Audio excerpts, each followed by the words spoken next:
surrounding Baltimore. Don't ask him about preseason games, oh no.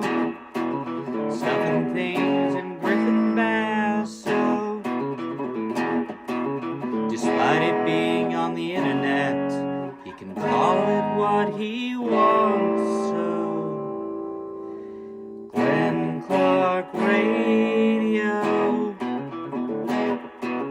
Glenn Clark Radio. Glenn Clark Radio.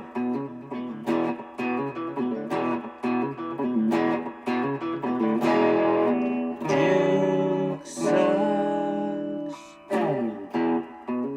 We're just not very good. I think big thing on playing on the Ravens defense is the organization, the fans, they've seen greatness. So being bad, being good, really, it's just not the standard. I think when you Ray Lewis and Ed and just the great defenses that have just come through here, that's really all they've seen is just great. And I feel like anything other than that is below the standard. So right now I do know we got guys that want to compete, that want to get the job done.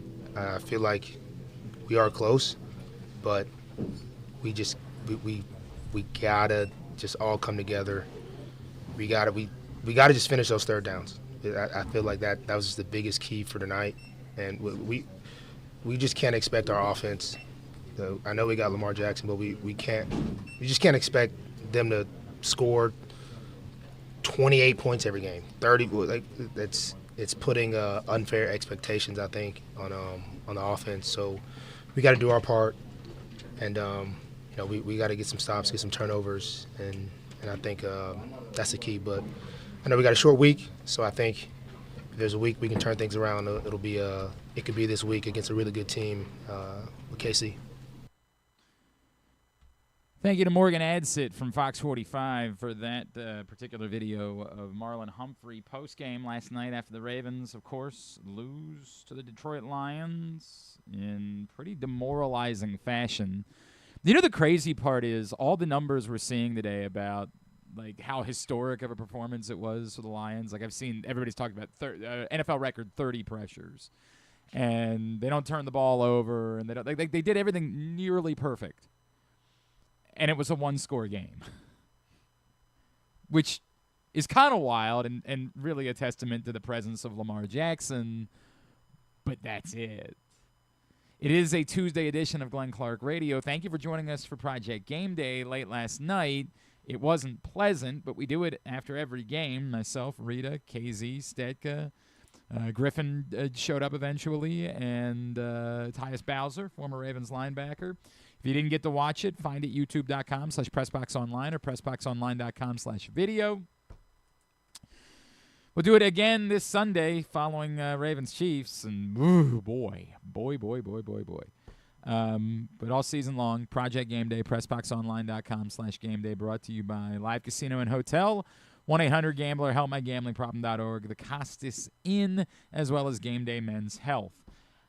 I don't have a lot more to say, and we'll get the opinions of others that I didn't say on Game Day last night. I get that not all of you probably watched. Shame on you, and you have an extra hour now on before the show starts. That was the real reason. You could watch then for the adjusted timing. You got plenty of time. It was as bad as you think it was, and the only thing that I'll push back on Marlon about is I don't think the Ravens defense is close. I don't know in what world you could think that. I mean, I guess they did get off the field a couple times, 3 and out last night. Yeah, it was like they get a stop, and then Derrick Henry was like, but right, maybe do it again. But they're not making plays. Like one of the 3 and outs, they got the massive benefit of a bullshit call because the ball definitely was a lateral. It was not a backwards pass that put the Lions behind. They didn't do anything to get that stop. It was given to them. Like they didn't have a sack last night. In what world is the Ravens defense close? And I'm not trying to pile on Marlon because I get that he's just trying to say the right thing. It's very difficult after a game like that. He didn't play well. Nobody played well. What do you say? But that's the concern. The concern is there's nothing. Who played well? If we had to do, let's just say they had recovered an onside kick and they had gotten the 2-point conversion, they threw a Hail Mary and then won. Who the hell would you say played well defensively? How could we do pats on the ass for the defense? Who would you possibly say? I want to say Kyle Hamilton probably didn't have he was the one guy that didn't have a missed tackle. You know? I mean, I don't know, man. They had 20 missed tackles. Yeah. I feel it's really hard pressed for me to think Kyle Hamilton can't think of any wasn't specific on the one because I can think about just about every single guy. No, having you can't a think of missed 20. Like I hear you. I can think I can think of every single guy having a missed There's tackle. no way you could have come up with 2 defensive players who played well last night. I mean, maybe Nate Wiggins because he broke up the one. That was the only. They had one pass break. Like one play that was made was Nate Wiggins, and to be fair, it was a great play. But it was the one. Owe had that early, the big, he had a tackle in the backfield, tackle for a while. Yeah, the one. That's what would have gotten. You would have put a Dafe Owe. There's no chance you would have put a Dafe Owe on your list. That wouldn't have happened. But that's the reality. Is I don't think the defense is close. Put TJ Tampa for that tackle on right, but that wasn't a defensive and then they went 98 play. yards down. That was a special teams play, so it doesn't count. Counts enough. Like this is the reality. And yes, a lot of it has to do with Nnamdi Madubuike and Kyle Van Noy not playing last night, but not all of it, because as I pointed out, they were in the bottom third of the league in both pass rush win rate and run stop win rate going into the game when they had those players on the field for the first 2 weeks of the season.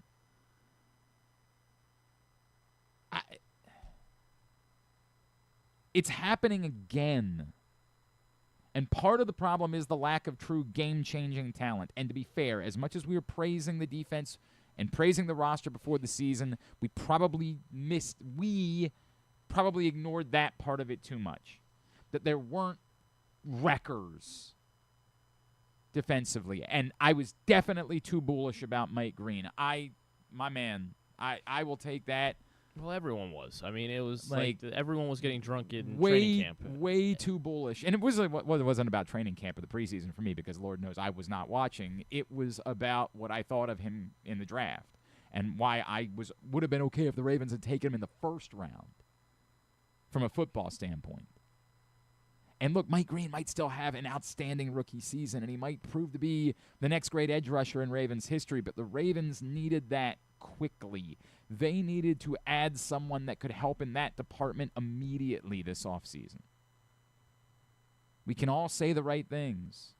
We can all say, hey, look, you got to give him time to develop, all of that. But we're solving which problem? The Ravens needed edge rush help immediately this offseason. They haven't gotten it. The defense is a massive problem. And we did last night on game day, we did our panic meter, and for the most part, the panic meters weren't too high. But I would tell you that's the one part. Like you said, specifically, what's your panic meter about the edge rush being what prevents the Ravens from winning a Super Bowl this year? I would tell you it's a 9. Like you do it the inside-out way. I've seen the future. The Ravens don't win the Super Bowl. Why? I would tell you edge rush. They don't have it. Not yet. Not until proven otherwise. And I am obviously still hopeful about Mike Green. And who knows, maybe Adisa Isaac comes back and can help out. And I do still think they'll be aggressive. I think they have no choice but to be aggressive. But that's not going to help them on Sunday in Kansas City when they're at risk of falling to 1-3. The edge rush to me isn't, hey, it's one game, or it's just because those guys aren't on the field. And part of that is because I don't know if Nnamdi Madubuike is going to be on the field. I'm that concerned. And I get it. Today is a great day. Our friend Don he's all over it because, every time the Ravens lose, I'm telling you, it's all John Harbaugh. God love you. If that's your opinion today, God bless you. That's not helping anything because the Ravens aren't firing John Harbaugh today. Someone has to coach the team. We actually have to have conversations that go deeper than just, I think this is John Harbaugh's fault. I do think that we have to talk about Zach Orr. And I'm not telling you today that I think the Ravens need to fire Zach Orr. It's that how has this now happened in back-to-back years that this team isn't ready to start the season defensively? How? Back-to-back seasons. We can talk about any of it. You want to talk about the preseason? I'm up for talking about the preseason. You want to talk about the coordinator? Up for talking about the coordinator. I can't figure out how in back-to-back seasons this defense has not been ready to start the year. Get the opinion of someone who I respect a great deal. You see him on CBS Sports. He was on after the game on CBS Sports HQ, and yet he's back up early today hanging out. Well, it's not early. It's after 11 o'clock. What am I doing? He's Emory Hunt. Let's get to him. It's Glenn Clark Radio. Emory, everything is falling apart here in Baltimore today. I apologize, but I appreciate you taking the time for us. I appreciate you having me on the show. Man, it ain't a great day. It is not a great day today. Emory, I'll give it to you. The defensive problems, personnel or scheme. What is going on with the Ravens that this is happening again this season the way that it happened at the beginning of the year last year? I think it's more personnel, man. I mean, first, credit to John Jenkins for how he played last night. I thought he did an admirable job, but it wasn't enough considering the Detroit Lions had their way with their run game. And a lot of that is falling at the lines of the second level because you saw a lot of, bodies on backers. So backers wasn't beating the blocks of these guards or trying to beat them to the spots before they got to the second level. And he missed a lot of opportunities in space to make tackles. It looked a little bit lost in coverage, a half step late, which in the NFL, a half step late in coverage is that results in the completion or conversion on third down or whatnot. So I felt like right down the battery was the issue, talking about interior defensive line and then linebackers. Why aren't they generating more pressure? Like, why? I know last night they were bringing more from the secondary early on, and that was not helping. Like, they were just not getting home.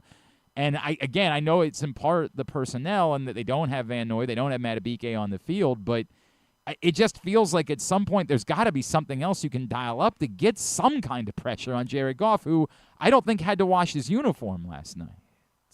Right, and when they were able to affect it, you saw how quickly the ball came out of his hands. And so, to me, when you look at, and this is a philosophical thing that I have, when you look at guys that are some of the top pass rushers, it's not really predicated on scheme or dialing up pressures. You got to have a certain want to get to the quarterback. Like Terrell Suggs wasn't someone that you designed scheme for. Terrell Suggs wanted to get to the quarterback.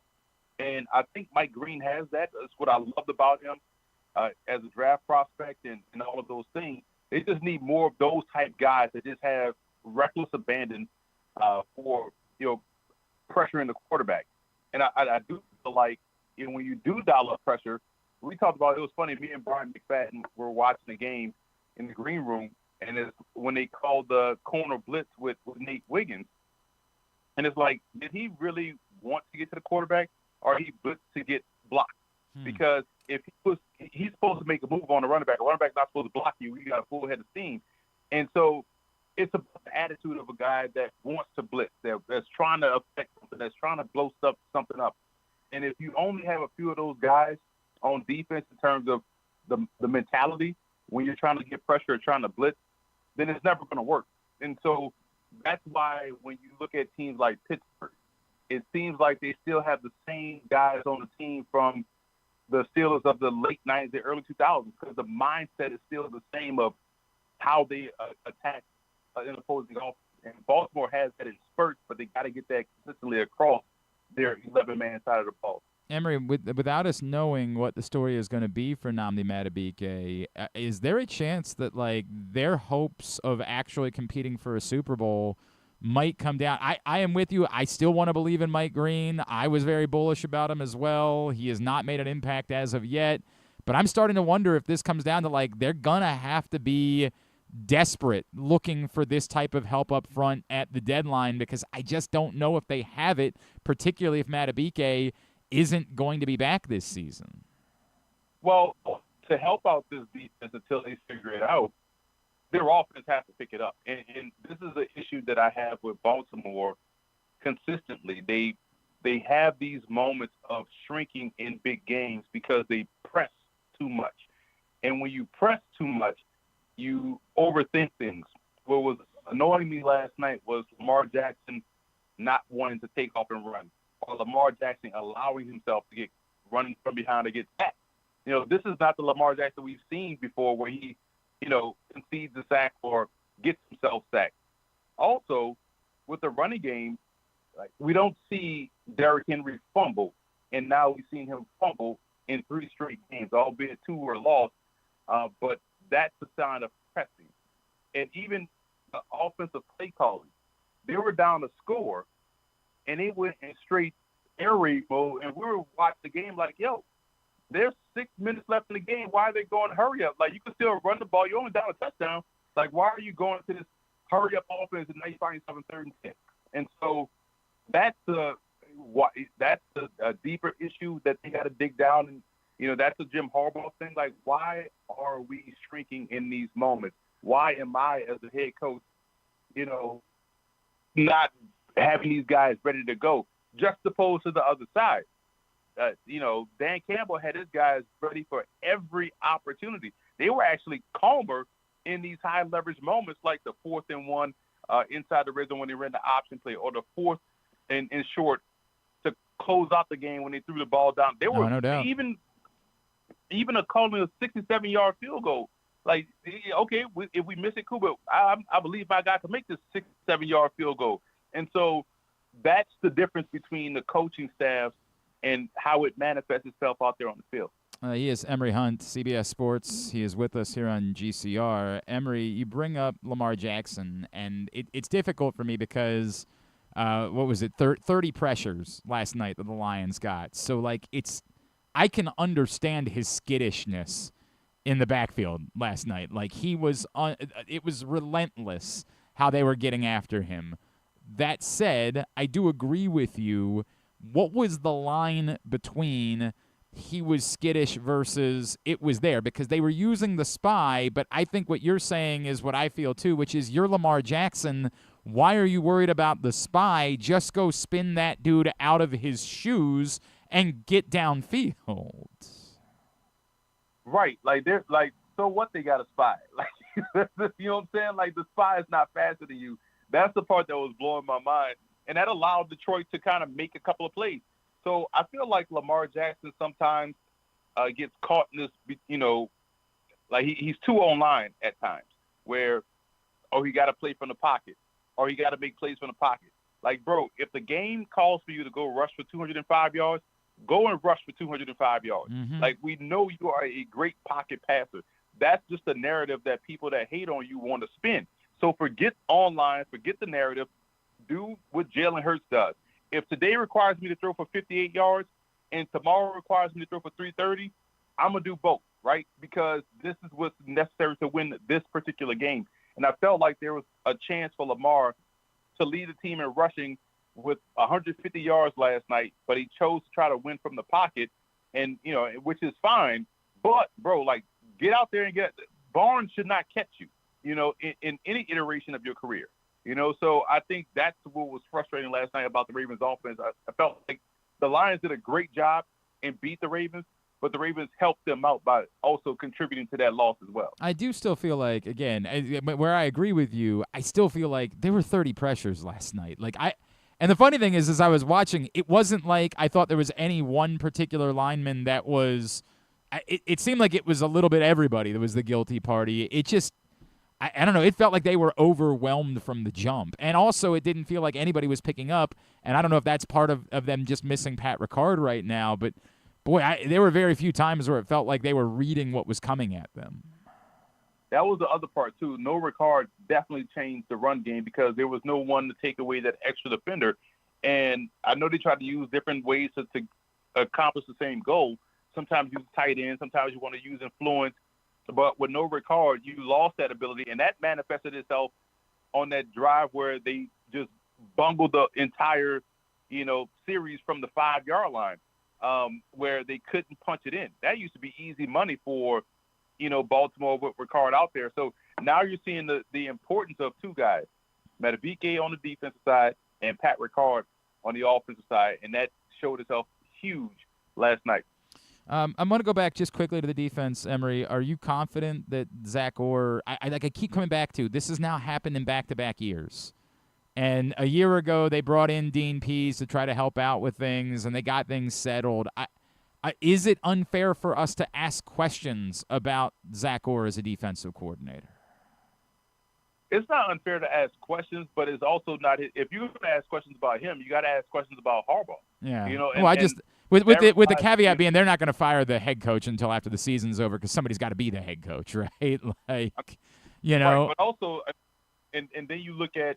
I mean, we go back to, especially because who they're playing next. We go back 2 years to the AFC Championship game. I mean, you had the question. You know, the offensive coordinator, like, bro, like. 6 run plays, so it's, to me, it's all about why are your coaches, freezing in the moment, because it's always the same thing. So it's not one particular person. We've seen it from the OC in the ACC in the AFC Championship game. We've seen it from the head coach multiple times. We've seen it from the defensive coordinator early in seasons. So it's like, well, the common denominator is it's the same issue that has happened in these high leverage ball games. Emory, I agree wholeheartedly, and I think it's that, unfortunately, from a practical standpoint, it's just like that conversation can't happen until later, right? Like, you're not going to fire a head coach until you're either completely out of it or the season's over. Not a John Harbaugh, right? Like, you're not going to do that. That's just not the way the league works.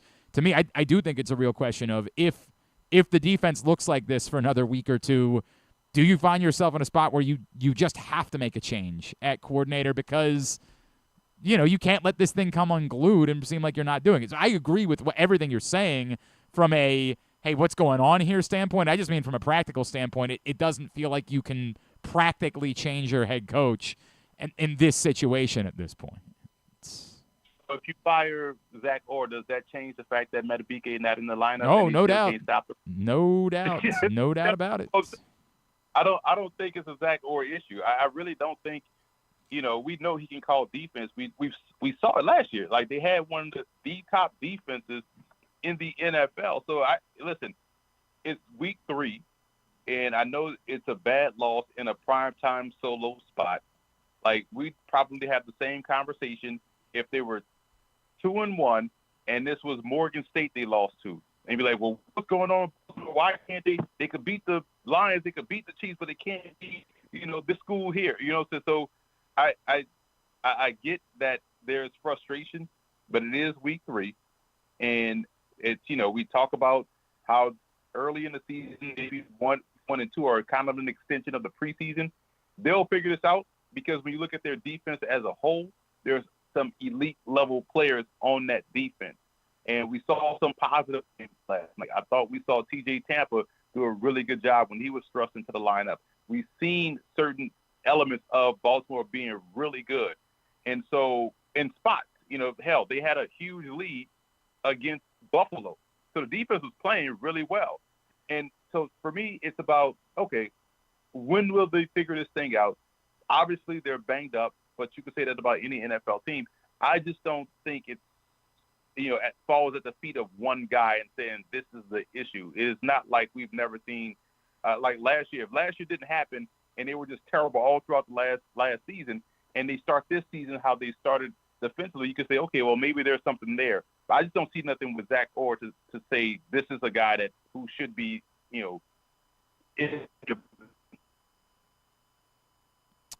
is Emory Hunt. You can check out footballgameplan.com. Emory, when we seeing you next on CBS? What's the date? Oh, Tuesday. So Wednesday we have our show on Sportsline, and then you'll see me Thursday Night Football, and you'll also see me again this weekend, Saturday and Sunday and Monday in studio as well. Excellent. And, of course, at FBallGamePlan on Twitter is how you follow him. Emory, always appreciate you, man. Let's talk again real soon, all right? Absolutely. I always appreciate it. Thanks again. Thanks, Emory. Emory Hunt with us here on GCR. Today's show also brought to you by the Maryland 5-Star, which returns in just a couple of weeks at Fair Hill and Cecil County, maryland5star.us in order to get your tickets. I hear everything that Emory is saying, And I'm not telling you today that I think the Ravens need to fire Zach Orr. I think that it's a situation to be monitored.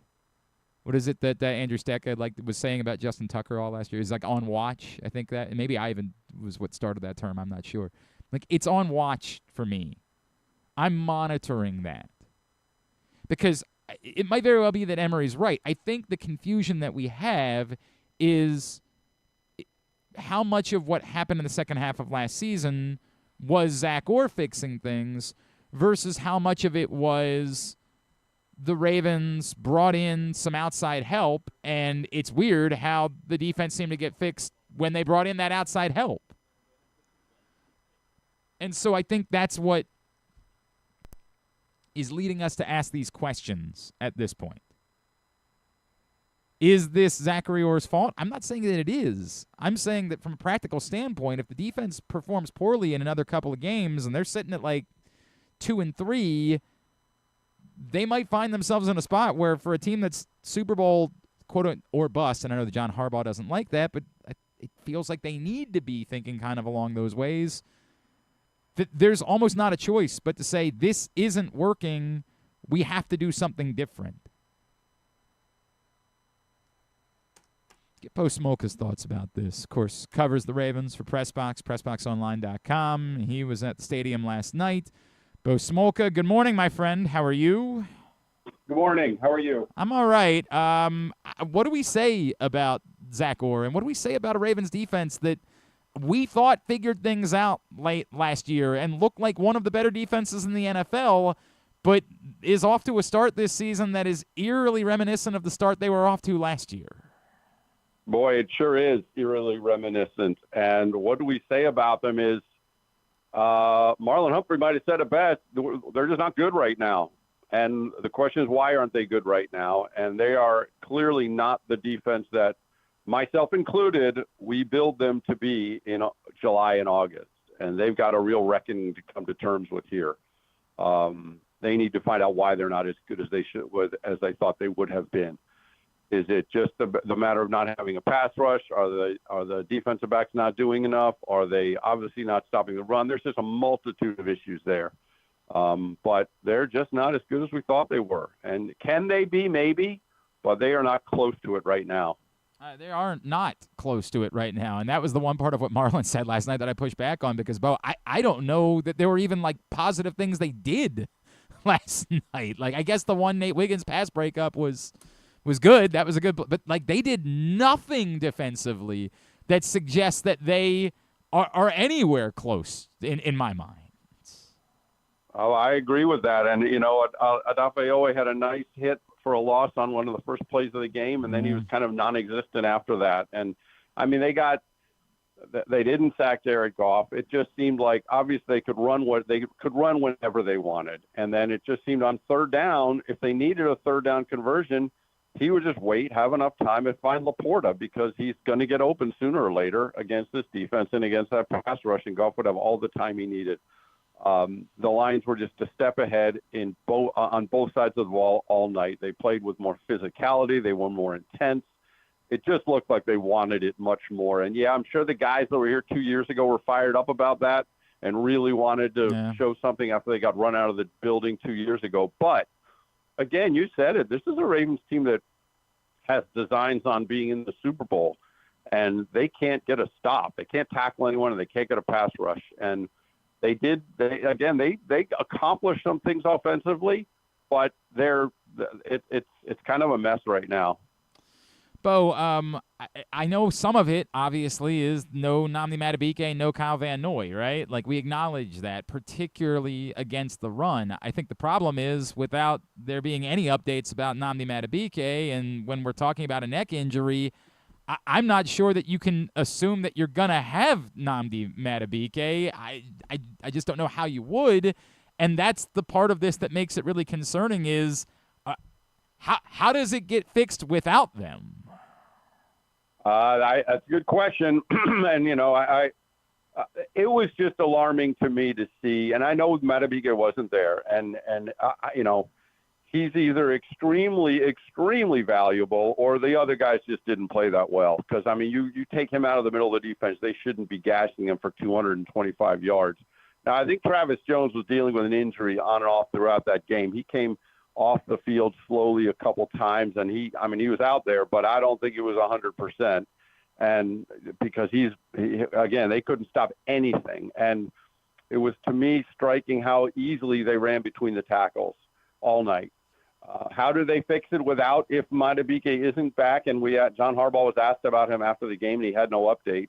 I don't know, frankly. I mean, you need the guys that they have to be better. Because, you can go out and try to grab a guy off the street. You can pursue trade situations, or, they traded for Roquan Smith midseason a couple of years ago. Eric DaCosta could look that route. But within the roster, they insist within the roster they have the players to do it. They didn't show it last night, and there were probably other reasons as well. But that was glaring. They downplayed the absence of the two of them, but clearly those were two guys they sorely missed. Bo Smolka, PressBox Ravens beat writer with us here on GCR. Bo, what did you see in terms of, obviously, the Lions, everybody's talking about this 30 pressures thing from last night. It also felt like some of it was on Lamar, and just whether it was skittishness or a lack of interest in taking off downfield at times. I don't think the offensive line played well. I think they were porous. But I also don't know what the line is between that and what the Ravens were not doing specifically when it comes to Lamar Jackson. Yeah, I mean, I think there were times excuse me. I think there were times he probably held the ball too long, and he probably could have done something with it other than take the sack. 7 of them he took, which tied for the most in his career. And you figure Lamar Jackson's not a guy, he's so elusive, he's not a guy you're going to get on the ground 7 times. It only happened once before, and it honestly is rarely that you get him more than 3 or 4 times. But and I asked Lamar Jackson after the game, how are they getting 7 sacks on you? And he said, look, they're stunts, they're schemes, and they played 3 safeties. He didn't want to throw up these hero ball passes and run into trouble that way. I thought there were a couple of times he probably could have taken off and run. He didn't want to. And there were definitely times it looked like he held the ball too long. They were trying to take away Zay Flowers, and that was what I would have tried to do too if I were them after watching the first 2 games. Andrews got open. Bateman was there sometimes to be had. But I agree that I just think at times he held the ball too long to take a sack, and at other times he opted against running. But they had a spy on him, so they were going to contain him that way as much as they could. And then they had 3 safeties a lot of the time that were taking away what he wanted to do. And as he said, he wasn't just going to throw the ball up there. So that was his explanation. But there were times I think that there was an option there that instead of taking a sack, because you take the sack and now suddenly the drive effectively stalls. And you're right, the offensive line did not play well. They didn't run block well. They didn't pass block well. But there were times they probably could have avoided getting themselves in 2nd and 19 or whatever. No, and Bo, I think the other part of it is, too, is like even